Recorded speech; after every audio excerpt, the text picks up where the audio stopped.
கர்த்தருடைய பரிசுத்த நாமத்திற்கு மகிமை உண்டாகட்டும். இந்த அதிகாலை வேளையில் முதல் ஆராதனையில் பங்கு பெற்று கொண்டு கர்த்தருடைய வார்த்தையை கேட்க வாஞ்சியோடு இருக்கிற உங்கள் அத்தனை பேரையும், நேரலையில் இணைக்கப்பட்டிருக்கிற ஒவ்வொருவரையும் வானத்தையும் பூமியையும் படைத்த ஆண்டவராகிய இயேசு கிறிஸ்துவின் நாமத்தில் அன்போடு வாழ்த்துகிறேன். அற்புத இயேசு ஊழியத்தின் சார்பாக உங்கள் அத்தனை பேருக்கும் வாழ்த்துதலை நான் பதிவு செய்து கொள்கிறேன். இந்த காலை தியானத்திற்கென்று தேவனுடைய ஆவியானவராக தெளிவாக உணர்த்தப்பட்ட, திட்டமாய் நடத்தப்பட்ட தேவனுடைய வார்த்தை நீதிமொழிகள் எழுதின புஸ்தகம் 22ஆம் அதிகாரம் 29வது வார்த்தை, 782வது பக்கம், பழைய ஏற்பாடு புஸ்தகம், சாலமோன் எழுதின நீதிமொழிகள். ஞானம் பெற்ற தேவ மனுஷன் ஞானத்தை கண்டடையவும் ஞானத்தின்படி நடக்கவும் நம்முடைய வாழ்க்கைக்காய் தேவ ஆவியானவரால் எழுதப்பட்டிருக்கிற நீதிமொழிகள் புஸ்தகம் 22ஆம் அதிகாரம் 29வது வார்த்தையை எல்லாரும் சேர்ந்து வாசிக்கலாமா? தன் வேலையில் ஜாக்கிரதையாய் இருக்கிறவனை நீ கண்டால் அவன் நீசருக்கு முன்பாக நில்லாமல் ராஜாக்களுக்கு முன்பாக நிற்பான். மீண்டும் ஒரு உணர்ந்து உள்ளத்தின் அடித்தளத்தில் வாசித்து பாருங்களேன். தன் வேலையில் ஜாக்கிரதையாய் இருக்கிறவனை நீ கண்டால் அந்த மனுஷன் எங்கே நிற்பானா? நீசருக்கு முன்பாக அல்ல, ராஜாக்களுக்கு முன்பாக நிற்பான். ஒரு மனிதன் ராஜாக்களுக்கு முன்பாக கடந்து போவதற்கு அவனிடத்தில் காணப்பட வேண்டிய அடிப்படையான ஒரு உண்மை என்ன என்று சொல்லி சாலமோன் எழுதின நீதிமொழிகள் புஸ்தகத்தில் பரிசுத்த ஆவியானவர் நமக்கு நிழலாட்டமாய் இந்த காரியத்தை காண்பிக்கிறார். தன் வேலையில் உங்களுக்கு கொடுக்கப்பட்டிருக்கிற உன்னத வேலை, உங்களுக்கு கொடுக்கப்பட்டிருக்கிற உத்தமமான வேலை, வேதம் சொல்லுது, யாரை நான் அனுப்புவேன், யார் என் காரியமாய் போவான். தேவனுக்கு ஒரு அங்கலாய்ப்பு இந்த உலகத்தில் இருக்குது. ஏன் காரியமாய் யார் போவா, ஏன் வேலையாய் யார் போவா, என்னுடைய திட்டத்தை நிறைவேற்ற யார் இந்த உலகத்துக்குள்ளே போவா என்று சொல்லி கர்த்தர் அங்கலாய்ப்போடு கூட ஒவ்வொரு நிமிடமும் இருக்கிறார். அந்த சிலுவையில் தேவன் பேசின 7 வார்த்தைகளில் ஒரு வார்த்தை தாகமாக இருக்கிறேன்னு சொன்னார். அவருக்கு என்ன தாகம்? தண்ணீர் தாகம் அல்ல தேவனுடைய பிள்ளைகளே, ஆத்ம தாகம், பசி தாகம். அவருடைய உள்ளம் ஆத்மாக்களுக்காக ஏங்குது. யாரை நான் அனுப்புவேன்? எல்லாரும் அவர்களுடைய வேலையை பார்த்துக்கிட்டு இருந்தா என்னுடைய காரியமாக யார் போவா? அருமையான தம்பி தங்கச்சி, இந்த காலை வேளையில் சாலமோன் எழுதின புஸ்தகத்தில் பார்க்குறோம், தன் வேலையில், உங்களுக்கு கொடுக்கப்பட்ட வேலையில் நீங்கள் எப்படி இருக்கணும்னு வேதம் சொல்லுது. ஜாக்கிரதையாக இருக்கணும். ஒரு நாளைக்கு கர்த்தர் நமக்கு 24 மணி நேரத்தை, பொன்னான நேரத்தை நமக்கு கொடுக்குறாரு. இந்த 24 மணி நேரமும் எதற்காக நமக்கு கொடுக்கப்படுகிறது என்பதை நீங்களும் நானும் கருத்தாய் வாசித்து பார்க்கணும், கருத்தாய் வேதத்தை பார்க்கணும். முதலாவது தேவனுடைய ராஜ்யத்தை தேடுங்கள், அப்பொழுது இவைகள் எல்லாம் உங்களுக்கு கூட கொடுக்கப்படும். நாளைக்காய் கவலைப்படாதிருங்கள், நாளை தினம் உங்களுக்காக கவலைப்படும். அந்தந்த நாளுக்கு அதினதின் பாடுகள் போதும் என்று சொல்லி கர்த்தருடைய வார்த்தை நமக்கு எழுதப்பட்டு இருக்கிறது. இன்னும் வசனம் சொல்லுது, போதும் என்கிற மனதுடன் கூடிய தெய்வ பக்தியே மிகுந்த ஆதாயம் என்று சொல்லி வேதம் சொல்கிறது. நாம் கொண்டு வந்தது ஒன்றும் இல்லை, நம்ம கொண்டு போகிறது ஒன்றும் இல்லை என்று சொல்லி தெளிவாக நமக்கு வேதம் சொல்லுது. இதெல்லாம் கர்த்தர் எதற்கு எழுதி வைத்திருக்கிறார்னா, நம்முடைய வாழ்க்கையில் எது நிஜம் எது நிஜம் அல்ல என்பதை அழகாய் நமக்கு வேதம் சொல்கிறது. இம்மைக்காக நம் தேவனிடத்தில் அன்பு கூறுகளாக இருந்தால் மிகவும் பரிதபிக்கப்படத்தக்கவர்களாக இருப்போம் என்று வேதம் சொல்லுது. இப்போ அருமையான தம்பி, தேவன் உங்களுக்குன்னு சில வேலைகளை கொடுத்துருக்கிறார். அந்த வேலையில் நீங்கள் ஜாக்கிரதையாக இருக்கணும். இந்த ஜாக்கிரதை என்கிற வார்த்தைக்கு பக்கத்தில் இன்னொரு வார்த்தை இருக்குது, அஜாக்கிரதை என்று சொல்லி வேதத்தில் பார்க்குறோம். நிறைய இடத்துல அஜாக்கிரதையால் நிறைய ஆசீர்வாதங்களை இழந்து போன நிறைய மனிதர்களை வேதத்தில் பார்க்கலாம். அப்போ ஜாக்கிரதையாக இருந்தால் ராஜாக்களுக்கு முன்பாக நிற்கலாம், அஜாக்கிரதையாக இருந்தால் நீசர்களுக்கு முன்பாக, அசுத்தத்திற்கு முன்னாடி, உலகத்துக்கு முன்னாடி, இச்சைக்கு முன்னாடி நம்ம நிற்கலாம். தேவனுடைய பிள்ளைகளை, இந்த வேதத்தில் நீதிமொழிகள் 28:20 உண்மையுள்ள மனுஷன் பரிபூரண ஆசீர்வாதங்களை பெறுவான். உங்களுக்கு உண்மையாய் நீங்கள் தேவனுக்கு முன்பாக இருந்தால் உங்களுக்கு கர்த்தர் பரிபூரணமான ஆசீர்வாதங்களை வைத்திருக்கிறார். தேவனிடத்தில் லட்சக்கணக்கான கோடிக்கணக்கான ஆசீர்வாதங்கள் உண்டு. தேவனுடைய பிள்ளைகளை, அவர் சம்பூரண மழையை பெய்ய பண்ணி தொய்ந்து போன எல்லா ஆத்துமாக்களையும் அவர் நிரப்புகிறவர். அவரிடத்தில் இல்லாத ஆசீர்வாதங்களே கிடையாது. ஆனால் நம்மக்கிட்ட என்ன எதிர்பார்க்கிறாரு? நீ எப்படி இருக்கணும்? உண்மையுள்ளவனாக இருக்கணும். நீ உண்மையாக இருந்தேனா உனக்கு பரிபூரண ஆசீர்வாதங்களை நான் தருவேன் என்று சொல்லி வேதம் சொல்கிறது. அருமையான தம்பி தங்கச்சி, யோவான் எழுதின 4ஆம் அதிகாரம் 24ஆம் வசனத்தில் தேவனை தொழுது கொள்ளும் பொழுது கூட நம்ம எப்படி இருக்கணும்னு சொல்லி அழகா யோவான் மூலியமாய் கர்த்தர் நமக்கு எழுதி வைத்திருக்கிறார். அந்த சமரியா ஸ்திரீனிடத்தில் கர்த்தர் பேசும் பொழுது ஏசப்பா சொல்கிற ஒரு அழகான ஒரு வார்த்தை உண்டு. அதை இந்த காலை பொழுதுல நீங்கள் ஒரு விஷயம் வாசித்து பார்த்தாலே உங்கள் உள்ளத்துக்குள்ளே அந்த வார்த்தை கிரியை செய்யும். யோவான் 4ஆம் அதிகாரம் 24ஆம் வசனம், தேவன் ஆவியாய் இருக்கிறார், அவரை தொழுது கொள்கிறவர்கள் ஆவியோடும் உண்மையோடும் அவரை தொழுது கொள்ள வேண்டும் என்றார். 2 விதமான தொழுகை, ஆவியோடு தொழுது கொள்ளணும், ப்ளஸ் உண்மையோடு நம்ம அவரை தொழுது கொள்ளணும். நம்ம ஜெபிக்கும் பொழுதும் பாடும் பொழுதும் ஆராதிக்கும் பொழுதும் உண்மையான மனநிலைமையோடு நம்ம ஆராதிக்கணும். பார்த்தீங்களா, உண்மையுள்ள மனுஷன் ஆசீர்வாதங்களை பெறுவான். தொழுது கொள்ளும் பொழுது கூட நமக்கு உண்மை இருக்கணும். மனுஷர்களுக்காக நம்ம தொழுது கொள்ளக்கூடாது. வேதத்தில் எழுதப்பட்டிருக்கு, இவர்கள் பயப்படுகிற பயம் மனுஷர்களுக்கு கற்பித்த போதனையாக இருக்கிறது. மனுஷர் சொன்னபடி இவர்கள் கற்பித்த போதனையின்படி இவர்கள் என்னை தொழுது கொள்கிறார்கள், ஆனால் இவர்கள் இருதயமோ தூரமாக இருக்கிறது. மனுஷருடைய உபதேசங்களை கற்பனையாய் போதித்து இவர்கள் வீணாய் எனக்கு ஆராதனை செய்கிறார்கள், இவர்கள் இருதயமோ தூரமாக இருக்குது, உதடுகளால் என்னை கனம் பண்ணுகிறார்கள் என்று கர்த்தர் எழுதி வைத்திருக்கிறார். நாமும் கூட கர்த்தரை தொழுது கொள்ளும் பொழுது உதட்டால் கனம் பண்ணக்கூடாது. நம்முடைய இருதயத்தின் அடித்தளத்திலிருந்து நன்மை செய்தீரே என்று சொல்லி அவருக்கு நன்மைகளின் நாயகனுக்கு நன்றி சொல்லணும். ஒவ்வொரு நிமிஷமும் நம்முடைய இருதயம் அவருடைய பார்வையில் வெட்ட வெளிச்சமாக இருக்குது. நம்ம உண்மையாக தொழுது கொள்கிறோமா, உண்மையாய் பணிந்து கொள்கிறோமா, உண்மையாய் நம்ம இருக்கிறோமாங்கிறத தேவனுடைய 7 கண்களும் நம்மை நோக்கி பார்த்து கொண்டு இருக்கிறது. தேவனுடைய பிள்ளைகளே, இதை நம்ம அநேக வேளையில் அறியாமல் போய்விடுகிறோம். யாராவது ஒருத்தர் நம்மளை பார்த்துக்கிட்டு இருந்தால் நம்ம தப்பு செய்ய மாட்டோம், ஏன்னா அவங்க பார்க்குறாங்கன்னு. ஆனால் இன்னொரு பக்கம் 24 மணி நேரம் ஒருத்தர் பார்க்குறாங்கிற எண்ணம் நமக்கு இல்லாமல் இருக்கிறதுனால தான் நம்ம நிறைய தவறுகளை துணிகரமாய் செய்கிறோம். நம்மளை ஒரு 7 கண்கள் உள்ள தெய்வம் 24 மணி நேரம் நம்மளை பார்க்கிறார். பாருங்கள், சில இடத்துல பார்த்தீங்கன்னா கேமரா வச்சுருப்பாங்க. கேமரா இருக்கிறதுனால அவங்களுக்கு ஒரு பயம் வரும், ஏன்னா கேமரா கவனிக்குது, கேமரா பார்க்குது, கேமராவில் பதிவு ஆயிரும். இந்த கேமரா இருக்கிறதுனால நம்ம தப்பு பண்ணக்கூடாதுன்னு சொல்லி ஒரு கேமராவுக்கு பயப்படுறாங்க, அந்த கேமராவில் இருக்கக்கூடிய அந்த நிகழ்ச்சிக்கு பயப்படுறாங்க. ஆனால் கேமராவோட பயங்கரமான ஒரு தெய்வம் 24 மணி நேரமும் நம்மளை பார்த்துக்கிட்டு இருக்கிறாருங்கிற எண்ணம் நம்மளில் அநேகருக்கு இல்லாமல் போய்விடுகிறது. தேவனுடைய பிள்ளைகளே, வேதம் சொல்லுது, கர்த்தருக்கு பயப்படுதலே ஆயுசு நாட்களை பெருக பண்ணும் என்று சொல்லி வேதத்தில் எழுதப்பட்டிருக்கு. மனுஷனுக்கு பயப்படுதல் கண்ணியை வருவிக்கும், கர்த்தருக்கு பயப்படுதலோ ஆயுசு நாட்களை பெருக பண்ணுமா. இப்போ இந்த காலை பொழுதில் நீங்கள் தொழுது கொள்ளும் பொழுது கூட ஒரு உண்மை இருக்கணும், அதில் கூட ஒரு ஜாக்கிரதை இருக்கணும். நீங்கள் வந்திருக்கிறது இந்த அதிகாலையில் இவ்வளவு பிரயாசப்பட்டு எத்தனை ஊர்களிலிருந்து கிராமத்திலேருந்து வந்திருக்கிறீங்க. எதற்கு வந்திருக்கிறீங்கன்னா, தேவனை பணிந்து கொள்ள வந்திருக்கிறீங்க, தொழுது கொள்ள வந்திருக்கிறீங்க, முத்தமிட வந்திருக்கிறீங்க, சாஷ்டாங்கமாய் விழ வந்திருக்கிறீங்க, அவரை உயர்த்த வந்திருக்கிறீங்க, அவரே தேவன் என்பதை திருஷ்டாந்தரப்படுத்த நீங்கள் வந்திருக்கிறீங்க. அப்போ வந்திருக்கிற வேலையிலே நீங்கள் ஜாக்கிரதையாக இருந்தால் நீங்கள் நிச்சயமாக ராஜாக்களுக்கு முன்பாய் கொண்டு போகப்படுவீங்க. வந்த வேலையிலே நீங்கள் ஜாக்கிரதையாக இல்லாமல் அஜாக்கிரதையாக இருந்தால் நீசருக்கு முன்பாக, பாவத்துக்கு முன்னாக, உலகத்துக்கு முன்னாடி, அடுத்தவர்களுக்கு முன்னாடி நம்ம நிற்க வேண்டியது வரும். தேவனுடைய பிள்ளைகளே, ஒரு அருமையான காரியத்தை உங்களுக்கு இந்த காலை வேளையில் நான் காண்பிக்க விரும்புகிறேன். எபிரேயருக்கு எழுதின நிருபம் 12ஆம் அதிகாரம், ஒரு மனிதன் எப்படி ஜாக்கிரதையாக இல்லாமல் அஜாக்கிரதையாக தனக்கு கிடைத்த மிகப்பெரிய ஒரு ஆசீர்வாதத்தை அவன் இழந்து போனான். ஜாக்கிரதையாக இருந்திருந்தான்னு அவன் இழந்திருக்க மாட்டான்.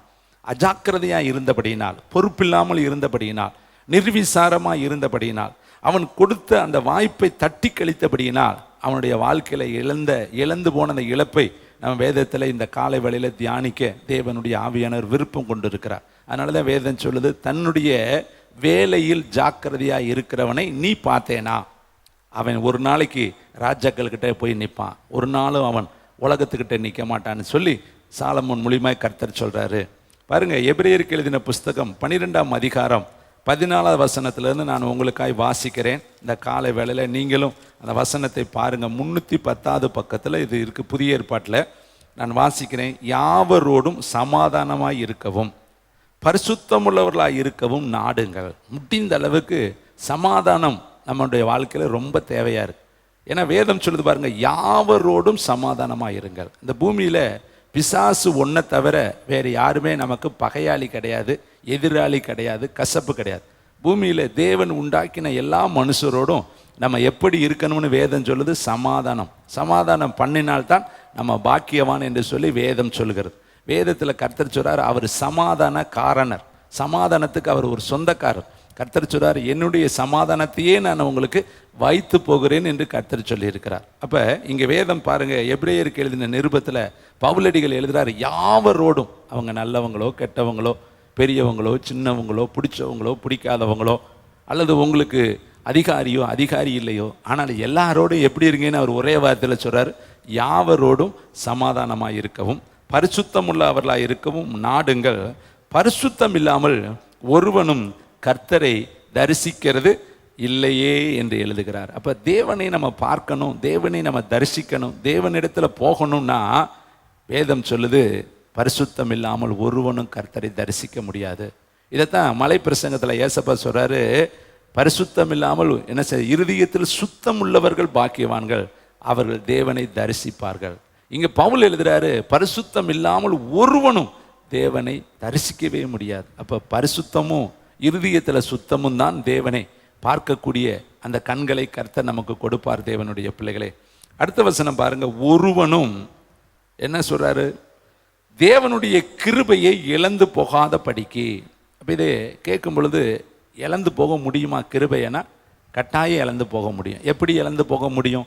நம்ம தேவர் சித்தமில்லாத காரியத்தை செஞ்சோம்னா கிருபையை நம்ம இழந்து போயிடலாம். பாருங்க, சவுல் தனக்கு கிடைத்த கிருபையை இழந்து போனாரு, சிம்சோன் தனக்கு கிடைத்த கிருபையை இழந்து போனாரு, ஆதாம் தனக்கு கிடைத்த கிருபையை இழந்து போனாரு, யூதாஸ் காரியோத் தனக்கு கிடைத்த கிருபையை இழந்து போனாரு. ஒரு ஐஸ்வர்யவான் இயேசுனிடத்தில் வந்து நான் நித்திய ஜீவனை அடைவதற்கு என்ன செய்யணும்னு கேட்ட பொழுது அவனுக்கு கிடைத்த கிருபையை அவன் இழந்து போனான் என்று சொல்லி வேதம் சொல்லுது. துக்க முகத்தோடு அவன் போனானாம் இயேசுவை விட்டுட்டு. வந்தவர்கள் பெற்றவர்கள் இழந்து போனார்கள், தேவனுடைய பிள்ளைகளே. இங்கு பாருங்க, வேதம் சொல்லுது, ஒருவனும் தேவனுடைய கிருபையை இழந்து போகாதபடிக்கு என்ன வருமா, யாது ஒரு கசப்பான வேர் முளைத்து எழும்பி கலக்கம் உண்டாக்குறதுனால் அநேகர் தீட்டுப்படாதபடிக்கும் ஒருவனும் வேசி கல்லனாகவும் ஒருவேளை போச்சனத்துக்காக தன் சேஷ்ட புத்திர பாகத்தை விற்று போட்ட ஏசாவை போலவும் சீர்கட்டவனாய் இராதபடிக்கு எச்சரிக்கையாயிருங்கள். ஒருவேளை போஜனத்துக்காக தன் சேஷ்ட புத்திர பாகத்தை விற்று போட்ட ஏசாவை போல சீர்கட்டவனாகவும் இராதபடிக்கு எச்சரிக்கையாயிருங்கள். இந்த ஏசா ஒரு தேவனுடைய மனுஷனாக்கு பிறந்தவர் தான். ஈசாக்குடைய மூத்த மகன். ஈசாக்கு யாரு? அவன் விதைக்கிற இடத்துல 100 மடங்கு பலன் பெற்றவன். ஆபிரகாமுக்கு மகன். ஆபிரகாமுடைய மகன் தான் ஈசாக்கு. இந்த ஆபிரகாமுக்கு பேரன் தான் ஏசா. ஆனால் இந்த ஏசா என்ன பண்ணிட்டானா, சீர்கெட்டு போனானா. தனக்கு கொடுத்த சுதந்திரத்தை என்ன பண்ணிட்டான், அல்லல் தட்டி இருமார்ப்பாக அதை இழந்து போனான் என்று சொல்லி வேதம் சொல்கிறது.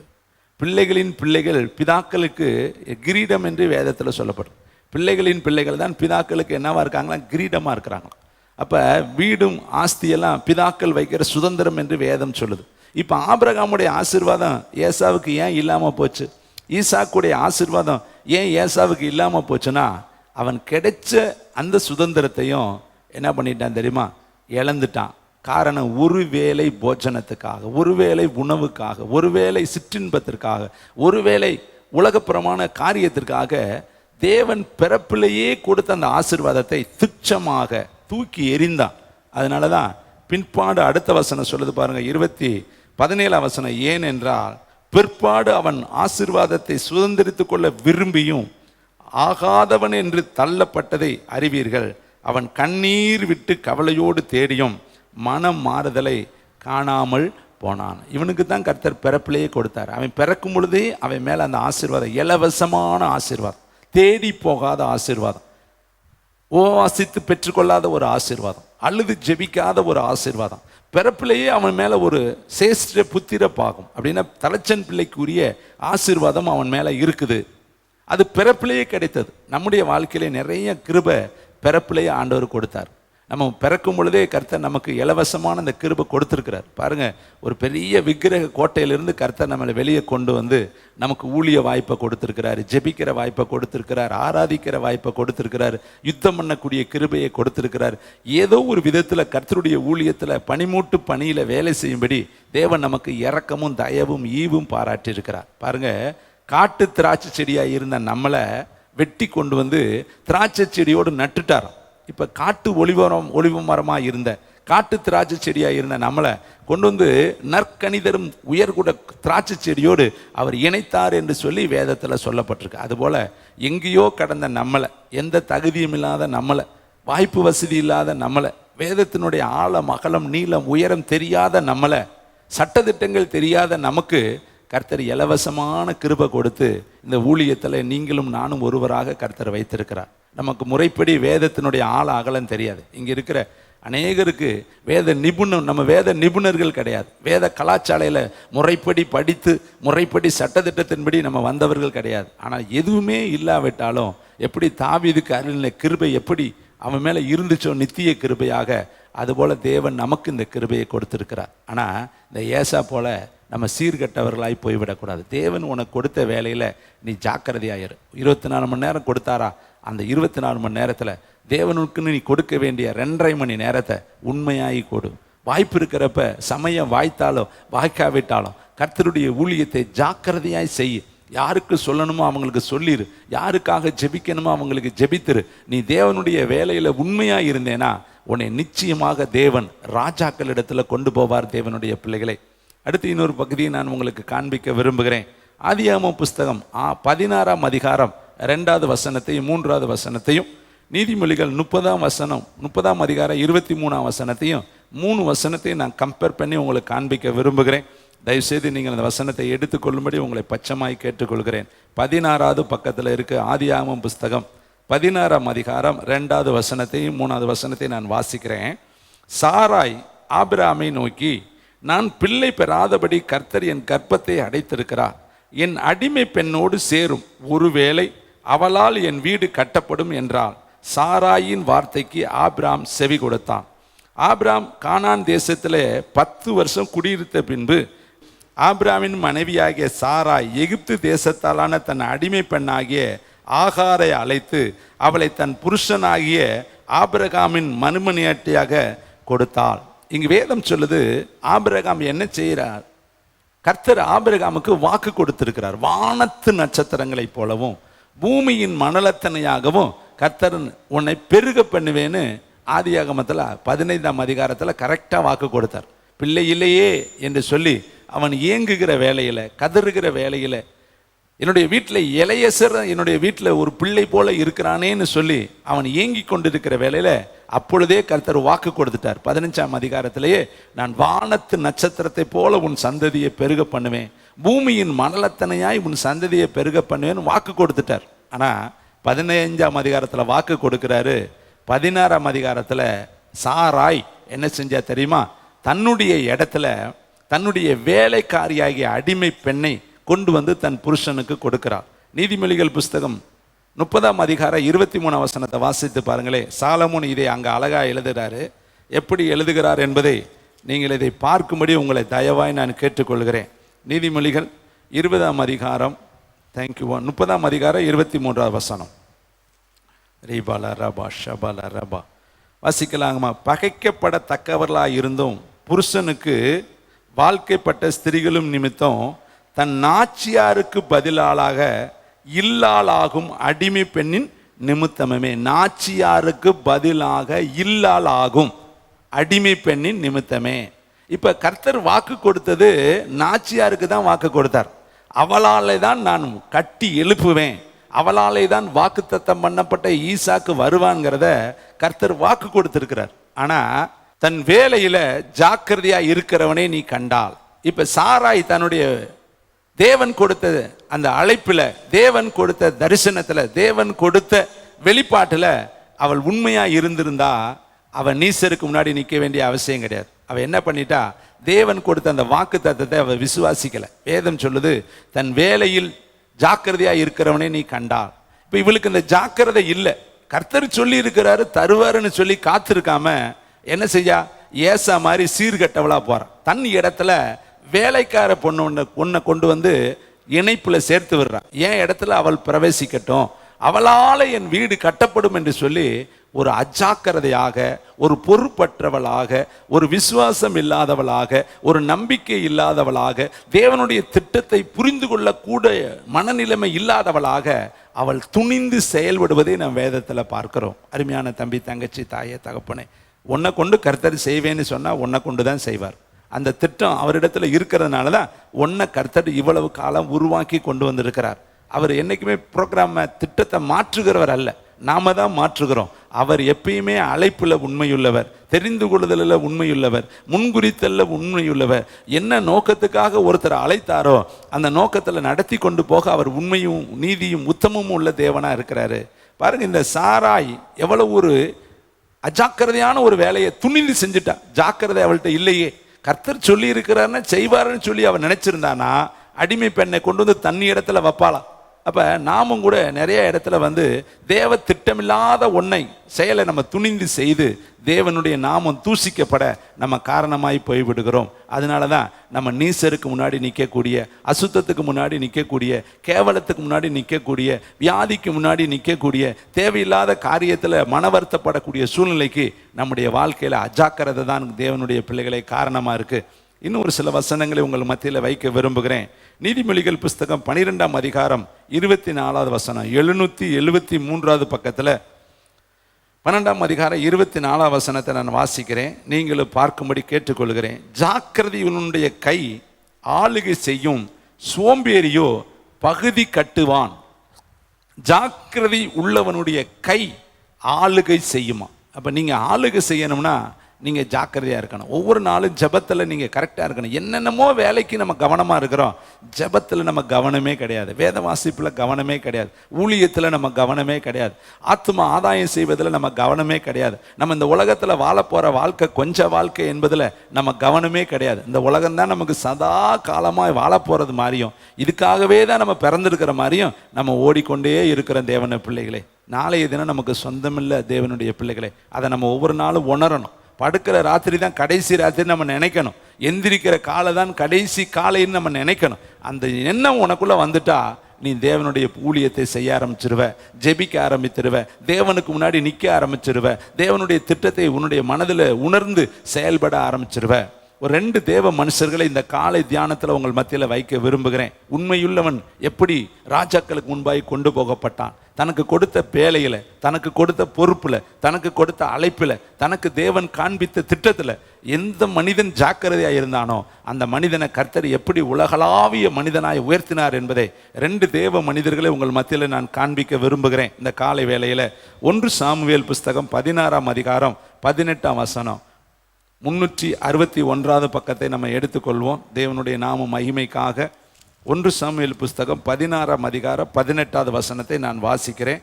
நீங்களும் என்னோடு கூட பார்க்கும்படி உங்களை அன்போடு கேட்டுக்கொள்கிறேன். அப்பொழுது அந்த வேலைக்காரரில் ஒருவன் பிரதியுத்தாரமாக, இதோ பெத்லகேமியனாகிய ஈசாயின் குமாரன் ஒருவனை கண்டிருக்கிறேன், அவன் வாசிப்பதில் தேறினவன், அவன் பராக்கிரமசாலி, அவன் யுத்த வீரன், அவன் காரிய சமர்த்தன், சௌந்தரியம் உள்ளவன், கர்த்தர் அவனோடு கூட இருக்கிறார். இப்ப சவுலுடைய வேலைக்காரரில் ஒருவன் சவுலுக்கிட்ட சொல்றான், என்ன சொல்றானா, ஈசாயின் குமாரரில் ஒருவனை கண்டு இருக்கிறேன். ஏற்கனவே பார்த்த ஒரு சம்பவம் இது. இப்ப சவுல் சொல்றாரு, நல்ல வாசிக்கக்கூடிய ஒரு மனுஷனை கூட்டிட்டு வா, நாட்டில் போய் நல்ல வாசிக்க தெரிஞ்ச ஒருத்தனை கூட்டிட்டு வான்னு சொல்லி ஒரு அனௌன்ஸ்மெண்ட், ஒரு பொதுவான ஒரு அறிவிப்பை வெளியிடுறாரு. வெளியிட்ட உடனே ஒரு மனுஷன், அங்கே இருக்கிற மனுஷன் ஒருத்தன் சொல்கிறான், எனக்கு ஒருத்தனை தெரியும், ஈசாயின் வீட்டில் அவன் இருக்கிறான், அவன் எப்படிப்பட்டவன்னு சொல்லி அவனுடைய ஹேபிட், அவனுடைய குணாதிசயங்கள், அவன்கிட்ட இருக்கக்கூடிய நல்ல நேர்த்தியான குணங்களை அவன் எடுத்து காண்பிக்கிறான். 6 குணங்களை காட்டுறான். 1, வாசிப்பதில் அவன் தெரியனவன். இப்போ ராஜாவுக்கு என்ன தேவை? வாசிக்கக்கூடிய ஒரு மனுஷன் தேவை. அந்த வாசிக்கிற மனுஷனை கண்டுபிடிக்க சொல்லி ராஜா சொல்கிறாரு. அப்போ முதல் குணம் அவன்கிட்ட, தாவீதுகிட்ட என்ன இருக்குன்னா, அவனுக்கு கொடுக்கப்பட்ட ஒரு வேலையில் அவன் வாசிப்பதில் எப்படி இருக்கிறான்னா தேறினவன். அவனுக்கு என்ன வாசிக்க தெரியும்னு நமக்கு தெரியாது. ஒருவேளை அவன் மியூசிக் வாசிக்கலாம், இசை வாசிக்கலாம், அவன்கிட்ட யாபோத் இருக்கலாம், அவன்கிட்ட என்ன கருவி இருந்துச்சோ தெரியாது. ஆனால் அந்த கருவியில் அவன் நேர்த்தியாய் வாசிக்கக்கூடிய ஒருவனாய் இருக்கிறான். அப்போ உங்கள்கிட்ட கர்த்தர் என்ன வேலை கொடுத்துருக்கிறாரோ அதில் நீங்கள் நேர்த்தியானவர்களாய் மாறணும், போதக சமர்த்தர்களாய் மாறணும். காரிய சித்தியோ கர்த்தரால் வரும் என்று சொல்லி வேதத்தில் எழுதப்பட்டிருக்கு. உங்களுக்கு என்ன வேலை கொடுத்துருக்கிறாரோ அந்த வேலையில் நீங்கள் எப்படி இருக்கணும்? காரிய சித்தி பெறக்கூடியவர்களாக இருக்கணும். என்ன காரியம் செய்ய உங்களுக்கு கர்த்தர் அனுக்கிரகம் பாராட்டி இருக்கிறாரோ அதில் நீங்கள் சாமர்த்தியம் உள்ளவர்களாக இருக்கணும் தேவனுடைய பிள்ளைகளே. அப்போ தாவீது வாசிப்பதில் தேறினவன். அடுத்து வேதம் சொல்லுது பராக்கிரமசாலி. அப்படின்னா அவன் எல்லா திறமையும் உள்ளவனை தான் பராக்கிரமசாலி. கர்த்தர் பாருங்க, கிதியோனை பார்த்து சொல்றாரு, பராக்கிரமசாலியே கர்த்தர் உன்னோடு இருக்கிறார். அப்ப கிதியோன் எப்படி பராக்கிரமசாலியா இருந்தானோ அதே போல தாவீது அவன் பார்க்கிற வேலை ஆடு மேய்க்கிற வேலை. ஆனா அவனை குறித்து அறிமுகப்படுத்துகிறவன் சொல்றான், அவன் பராக்கிரமசாலி. முதல்ல வாசிப்பதில் தேறினவன், ரெண்டாவது பராக்கிரமசாலி, மூணாவது பாருங்க யுத்த வீரன். அவன் இதுவரை எந்த யுத்தத்துக்கும் போகல. அவன் யுத்தத்துக்கு போனதாக வரலாறு இதுக்கு முன்னாடி நம்ம பார்க்கவே கிடையாது. அவனும் வாய் திறந்து நான் பல யுத்தத்துக்கு போனேன்னு சொல்லல. ஆனா அறிமுகப்படுத்துகிறவன் சொல்றான் அவன் ஒரு யுத்த வீரன். எப்படி அந்த வார்த்தையை சொல்றான்? அப்ப இவன் எத்தனை நாள் அவனை கவனிச்சிருக்கணும், எத்தனை நாட்கள் தாவீதினுடைய போக்குவரத்தை அவனை கவனிச்சிருந்தானா இந்த வார்த்தையை ராஜா கிட்ட போய் சொல்லுவேன், அவன் யுத்தத்துல வீரன்னு சொல்லி. அடுத்து பாருங்க, மூணாவது காரியத்துல சமர்த்தன். எந்த வேலை கொடுத்தாலும் சமர்த்தமா செஞ்சிருவான். அப்ப ஈசாயி வீட்டில் 8 பேர் அண்ணன் தம்பி, 7 பேர் இருக்கான் வீட்டில். அதுல 3 பேர் இராணுவத்தில் இருக்கிறான், 4 பேர் வீட்டில் வெட்டியாளா இருக்கிறான், 8வது பிறந்தவன் தான் தாவீது. இவன் வீட்டிலேயே இல்லை, அவன் எப்பயுமே இருக்கிறது காடு, எப்பொழுதுமே அவன் மேய்க்கிறது ஆடு. அவன் வாழ்றது எல்லாம் கூடாரத்தில் வாழ்றான், அல்லது மரத்தில் வாழ்றான், குகையில வாழ்றான். அவன் ஊர் சுத்திக்கிட்டு காட்டுக்குள்ளதான் அவனை விட்டுருக்காங்க அவங்க அப்பா. ஆனா அவன் எப்படிப்பட்டவனா இருக்கிறானா? காரிய சமர்த்தன். எத்தனை ஹேபிட் அவன்கிட்ட இருக்கு பாருங்க. ஒன்னு வாசிப்பதில் தேறினவன், பராக்கிரமசாலி, யுத்த வீரன், காரியத்துல சமர்த்தன். கடைசியில் எழுதியிருக்கு சௌந்தரியம் உள்ளவன். காட்டுல தாங்க இருக்கிறான். அவன் எந்த அழகு நிலையத்துக்கு போகல, அவன் கேர் கட்டிங் பண்ணல, அவனுக்கு எந்த விதமான நெயில் கட்டிங் கிடையாது. ஏன்னா அவன் மறக்கப்பட்டவன், அம்மாவால் மறக்கப்பட்டவன், அப்பாவால் மறக்கப்பட்டவன், அண்ணன் தம்பியால் மறக்கப்பட்டவன், உறவுகளால் மறக்கப்பட்டவன், துரத்தப்பட்டவன். காடு தான் அவனுடைய வீடு, காட்டில் தான் அவன் வாழ்ந்து கொண்டு இருக்கிறான். ஆனாலும் அவன் எப்படி இருக்கிறான் தெரியுமா? சௌந்தரியம் உள்ளவன், அழகு நிறைந்தவனா இருக்கிறான். அப்ப இத்தனை சுபாவத்தையும் ஒரு மனுஷன் பார்த்துட்டு ராஜா கிட்ட சொல்லிட்டு கடைசியில் ஒரு காரியத்தை சொல்றான், கர்த்தர் அவனோடு கூட இருக்கிறார். அப்ப 6 விதமான குணங்கள் தாவீது கிட்ட அந்த மனுஷன் பார்த்துட்டு போய் சவுலுக்கிட்ட சொல்றான், நான் ஒரு மனிதனை கண்டு இருக்கிறேன். இன்னைக்கு பார்க்கல, ஏற்கனவே பல நாட்களாய் அவன் கவனித்த ஒரு உண்மையை தாவீது பத்தி சவுலுக்கிட்ட போய் சொல்றான். இதை கேட்கிறவங்களுக்கு ஒரு ப்ராப்பர்ட்டிக்கு சொல்றேன், உங்களை பத்தி யாரும் அறிமுகப்படுத்தல நீங்க வருத்தப்படாதீங்க. உங்களை அநேகரை பார்த்து வச்சிருப்பாங்க, காலம் வரும்பொழுது அவர்களே போய் சொல்லுவாங்க. பாருங்களேன், ஆகாஸ்வேர் ராஜா கேட்கிறாரு, வாசல்ல நிக்கிறது யாருன்னு கேட்ட உடனே அங்க யாரு நிக்கிறான்? ஆமான் நிக்கிறான். அவனை கூப்பிட்டு கேட்கிறாரு, என்னடா பண்ணணும்? கர்த்தர் கணம் பண்ணுகிற மனுஷனுக்கு என்ன செய்யப்படணும்? ராஜா கணம் பண்ணுகிற மனுஷனுக்கு என்ன செய்யணும்? அவன் சொல்றான், ராஜா ஏறுற குதிரை, ராஜா போடுற வஸ்திரம், ராஜா என்ன செய்ய கிரீடம், இதெல்லாம் தரிப்பிக்கப்பட்டு ஊர்வலமெல்லாம் அவனை கூட்டிட்டு வந்து அவனை கனம் பண்ணணும். அவன் நினைச்சுக்கிறான் நம்மளைத்தான் பண்ணுவாருன்னு. அடுத்து கேட்கிறாரு, அங்க நிக்கிறது யாருன்னு? அர்பனோன் அப்படின்னு ஒருத்தன் வந்து சொல்லுவேன், ராஜா உனக்கு நன்மைக்கு பேசின அந்த மொர்தெக்காய்க்கு நீங்க அதிகாரம் கொடுத்த ஆமான் என்ன பண்ணிருக்கான் தெரியுமா? ஒரு பெரிய தூக்கு மரம், 50 அடி தூக்கு மரம் செஞ்சிருக்கேன். அப்ப அங்க யாரு நிக்கிறா? அர்பனோ அப்படின்னு ஒரு மனுஷன் நிக்கிறான். அவனுக்கு தெரியுது ஆமான் தூக்கு மரம் செஞ்சிருக்கிறது. இப்ப இந்த அர்பனோவை நம்ம எங்க பாக்குறோம்? அந்த ஒரு இடத்துல தான் நம்ம பாக்குறோம். இங்க பாருங்க, ஒருத்தன் வந்து தாவீதை அறிமுகப்படுத்துறான், அவன் பேரு எழுதப்படல, ஆனா 6 குணாதிசயம் உள்ள தாவீதை அந்த ஒரு மனுஷன் அறிமுகப்படுத்துறான். ஒருவேளை இன்னைக்கு நீங்க நினைக்கிறீங்க, என்னை பத்தி சொல்றதுக்கு ஆள் இருக்கா, என்னை பத்தி மற்றவங்களுக்கு தெரியாது, என்னை பத்தி மற்றவங்கள்ட்ட சொல்றதுக்கு ஆள் இல்லைன்னு நினைக்காதீங்க. மனுஷர்கள் உங்களை பத்தி சொல்லாவிட்டாலும் உங்களை குறித்து ஆவியானவ பிதாவின் இடத்துல பரிந்து பேசுவாரு, சாட்சி கொடுப்பார். என்னை குறித்து சில பேர் சொன்னாங்க, உங்களை போய் அந்த ஊர்ல கேட்டா தெரியலையே, இந்த ஊர்ல போய் கேட்டா தெரியலையே, உங்களை பத்தி அந்த ஊர்ல நாங்க கேட்டு பார்த்தேன் தெரியலையேன்னு. நான் அவங்களுக்கு ஒரே ஒரு பதில் சொன்னேன், நீங்க கர்த்தருடைய சத்தம் கேட்க திராணி இருந்தா, அனுபவம் இருந்தா, தேவனிடத்துல போய் என்னை பத்தி விசாரிங்க. அவர் தெரியலன்னு சொன்னா நேராக என் சட்டையை பிடிச்சி வந்து நீங்கள் கேளுங்கன்னு. இதை கேட்குற தம்பி தங்கச்சி, மனுஷர்களுக்கு நம்மளை பற்றி தெரியணும்னு அவசியம் கிடையாது. ஆனால் உன்னையும் என்னையும் உண்டாக்கின ஜீவனுள்ள ஒரு தேவன் இருக்கிறாரு. அவருக்கு உன்னை பற்றி தெரிந்தால் போதும். அவர் தான் உன்னை ஆசீர்வதிக்கிறார். மனிதர்கள் உன்னை பற்றி சொல்லணும்னு அவசியம் கிடையாது. சொல்ல வேண்டிய காலத்தில் மனிதர்களையும் சொல்ல வைப்பார். இப்போ பாருங்க, தாவீதை பற்றி சொல்வதற்கு ஒரு மனிதனை வைத்திருந்தார். மொர்தெகாயை பற்றி சொல்வதற்கு கர்த்தர் ஒரு மனிதனை வைத்திருந்தார். உன்னை பற்றி சொல்வதற்கும் கர்த்தர் ஏற்ற நாளத்தில், ஏற்ற நேரத்தில், ஏற்ற நபர்களை கர்த்தர் எழுப்பி கொடுப்பார். அதனால நீ மனுஷர்களை குறித்து கவலைப்படாத, தேவனுடைய பார்வையிலே உண்மையாயிரு. இப்போ பாருங்க, தாவீது எல்லா கிருபை உள்ளதை அந்த மனுஷன் போய் சொல்லிட்டு இப்போ அவன் யுத்த களத்துக்கு போகிறான். 1 சாமுவேல் புஸ்தகம் 17ஆம் அதிகாரம் 28ஆம் வசனம். அவன் எப்படி யுத்தத்தில் சிறந்தவன்கிறத அவனே வாய் திறந்து சொல்றான் பாருங்களே. 1 சாமுவேல் புஸ்தகம் 17ஆம் அதிகாரம் 28ஆம் வசனத்தை வாசிக்கலாம். தேங்க்யூ வண்டர்ஃபுல் தி ஹோலி ஸ்பிரிட். வனாந்தரத்தில் உள்ள அந்த கொஞ்ச ஆடுகளை, என்னது எத்தனை ஆடுகள் எழுதியிருக்குது? கொஞ்சம் ஆடு. அப்போ தாவீது எத்தனை ஆட்டுக்குட்டியை மேய்த்து கொண்டிருந்தான்னு அவங்க அண்ணன் சொல்கிறேன். கொஞ்சோண்டு ஆடு, எண்ணிக்கை உள்ள ஆடு, சொற்ப ஆடு. அந்த ஆட்டை யாருக்கிட்டடா விட்டுட்டு வந்தேன்னு சொல்லி அவங்க அண்ணன் எப்படி கேட்குறான் தெரியுமா? அகம்பாவமாக கேட்குறான். அவனை தாவீதை பற்றி அவன் சொல்கிற ஸ்டேட்மெண்ட்டை பாருங்களே. அவன் பேசிக்கிட்டு இருக்குமே அவனை பற்றி அவன் சொல்கிறான், உன் துணிகரத்தையும் உன் இருதயத்தின் அகங்காரத்தையும் நான் அறிவேன். அப்போ தாவீதுக்கிட்ட என்னத்தை அவன் பார்க்குறான்? அண்ணன் துணிகரத்தை பார்க்குறான், அகம்பாவத்தை பார்க்குறான். அவன் நினைக்கிறான் அகம்பாவமான தாவீதை நினைக்கிறான், இவன் ரொம்ப அகம்பாவம் பிடிச்சவன்டா, திமிரு பிடிச்சவன்டா நினைக்கிறான். ஆனால் இன்னொருத்தையும் சொல்கிறேன், அவர் கர்த்தர் கூட இருக்கிறார், காரிய சமர்த்தன், யுத்த வீரன், அழகு நிறைந்தவன், இப்படி இன்னொருத்தையும் அறிமுகப்படுத்துகிறேன். ஆனால் அவங்க அண்ணன் கேட்குறேன், அவங்க அண்ணன் சொல்கிறேன், நீ துணிகரம் உள்ளவன்டா, நீ அகந்தை உள்ளவன், அகம்பாவம் உள்ளவன். அந்த கொஞ்சம் ஆடுகளை யார் வசத்தில் விட்ட? அப்போ தாவீதுக்கு எத்தனை ஆட்டுக்குட்டி இருந்துச்சு? சொற்ப ஆட்டுக்குட்டி தான் இருந்துச்சு, எண்ணிக்கை உள்ள ஆட்டுக்குட்டி. அந்த சொற்ப ஆட்டுக்குட்டிக்கு என்ன வந்துச்சுன்னு சொல்லி 35ஆம் வசனத்தை வாசிக்கலாம், 34ஆம் வசனத்தை வாசிக்கலாமா? அங்கே சொல்ற, தாவீது சவுலை பார்த்து, உம்முடைய அடியான் என் தகப்பனுடைய ஆடுகளை மேய்த்து கொண்டிருக்கிற பொழுது, எத்தனை ஆடு? எண்ணிக்கைக்குள்ள சொற்ப ஆடு. அந்த சொற்ப ஆடுகளை அவன் மேய்த்து கொண்டிருக்கும் பொழுது ஒரு விசை சிங்கமும் ஒரு விசை கரடியும் வந்து மந்தையில் இருக்கிற என் ஆட்டை பிடித்து கொண்டது. நான் அதை தொடர்ந்து போய் அதை அடித்து அதை அதன் வாய்க்கு தப்புவித்தேன்.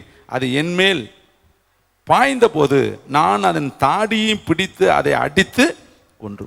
இந்த சொற்ப ஆட்டை பிடித்து கொன்று போடும்படி 2 பயங்கரமான மிருகங்கள் வருது. ஒன்று சிங்கம், ஒன்று கரடி. இன்னைக்கு நம்ம தியானிக்கிற பகுதி என்ன? தன் வேலையில் ஜாக்கிரதையாக இருக்கிறவனே நீ கண்டாயானா. நம்ம சிங்கத்தை பார்த்தா என்ன பண்ணியிருப்போம்? ஆட்டுக்குட்டி போனால் போயிட்டு போகுது, நம்ம ஜீவனை தாண்டா முக்கியம்னு விழுந்தடிச்சு எங்கேயாவது போய் படுத்திருப்போம். ஆனால் இந்த தாவீது என்ன பண்ணார் பாரு, கொஞ்சம் ஆடுதான், அதை கொல்லுவதற்கு மிருகங்களினுடைய தலைவன் சிங்கமே வருது.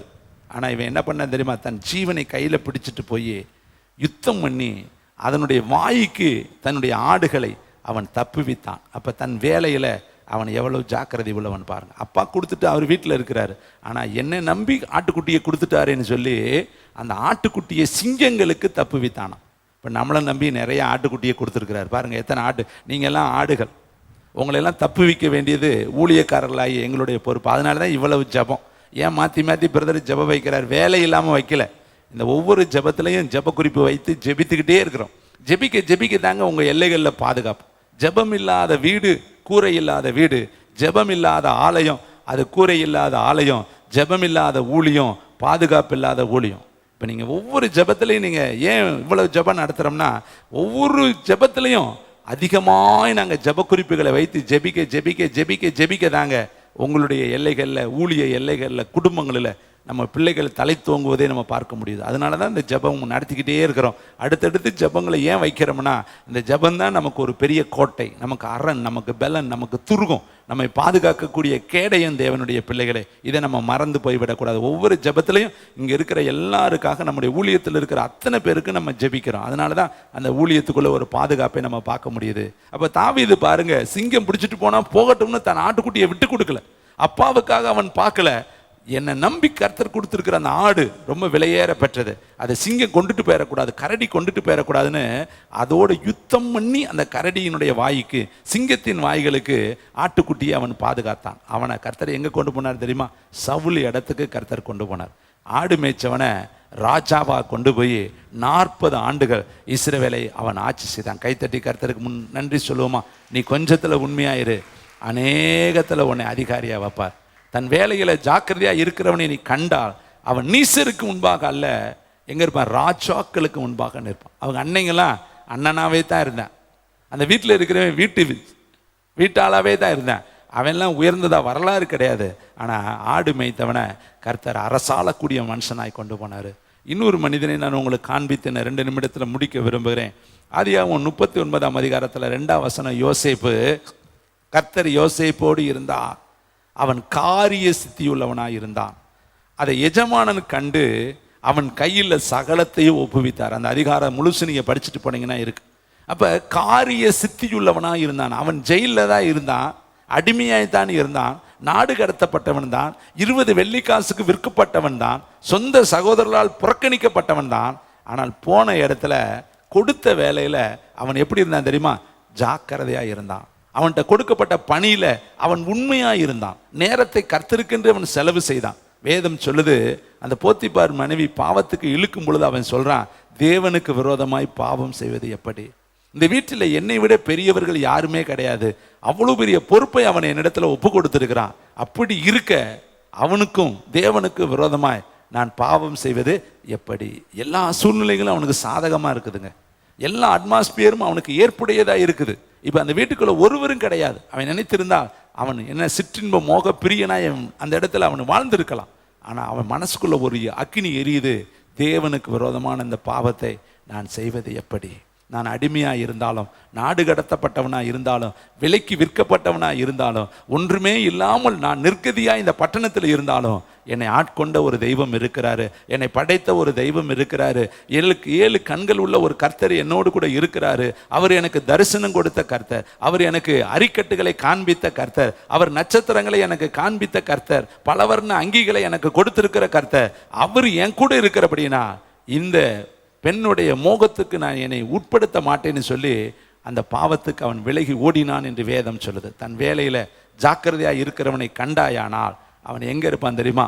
ஆதியாகமம் 41:41 வாசித்து பார்த்தீங்கன்னா, கர்த்தர் அந்த எகிப்து தேசத்துக்கு பிரதம மந்திரியாக, ஆளுநராக, அந்த தேசத்தினுடைய உயர்ந்த பதவியில, ராஜாவுக்கு அடுத்த பதவியில கர்த்தர் யோசேப்பை உயர்த்தினாரு. இதை கேட்கிற தம்பி, தங்கச்சி, தாயே, தகப்பனே, உங்களுக்கு தேவன் கொடுத்த இந்த வாழ்க்கையில, தேவன் கொடுத்திருக்கிற வேலையில, தேவன் கொடுத்திருக்கிற நேரத்துல, தேவன் கொடுத்திருக்கிற பதவியில, தேவன் உங்களுக்கு கொடுத்திருக்கிற குடும்ப பொறுப்புகள்ல நீங்க ஜாக்கிரதையா நீங்கள் இருந்தீங்கன்னா நிச்சயமே கர்த்தர் உங்களை மேலான இடத்துக்கு கொண்டு வருவார். கண்களை மூடி எல்லாரும் பரலோகத்தை நோக்கி பார்க்கலாம். எல்லாரும் எலும்பி நிற்கலாமா? ரீபாலா ரண தீக்கலா ரபா லிரினே தீபாலா ரபா. நல்ல பிதாவே, நீர் கொடுத்த வார்த்தையை இஞ்சு மாறாதபடி, இம்மி மாறாதபடி உங்கள் பிள்ளைகளிடத்துல கொண்டு வந்து நான் சொல்லி இருக்கிறேன். தரையில் விழக்கூடாது ராஜா, சத்ரு இதை எடுத்துடக்கூடாது. ஒவ்வொரு பிள்ளைகளும் ஜாக்கிரதை உள்ளவர்களாக, நிதானம் உள்ளவர்களாக, பகுத்தறிவுள்ளவர்களாக, கர்த்தருக்கு பயப்படுகிறவர்களாக, கர்த்தர் கொடுத்த உக்ரானத்துவத்தை உண்மையோடு செய்து முடிக்கிறவர்களாக, தேவனுடைய ராஜ்யத்தில் வந்து ஆண்டவரே உம்முடைய நாமத்தை மகிமைப்படுத்தக்கூடியவர்களாக இருக்கணும் ராஜா. இந்த தரையில் இந்த வார்த்தைகள் விழாதபடி ஆண்டவரே இருதயத்தில் விளற்று ராஜா. இந்த வார்த்தைகள் 30ஆக அல்ல, 60ஆக அல்ல, 100ஆக என் பிள்ளைகளுக்குள்ள பலன் தரட்டியா. கர்த்தர் அப்படியே செய்யும். நீர் மகிமைப்படும் பெரிய காரியம் செய்யும். இயேசுவின் நாமத்தில் பிதாவே.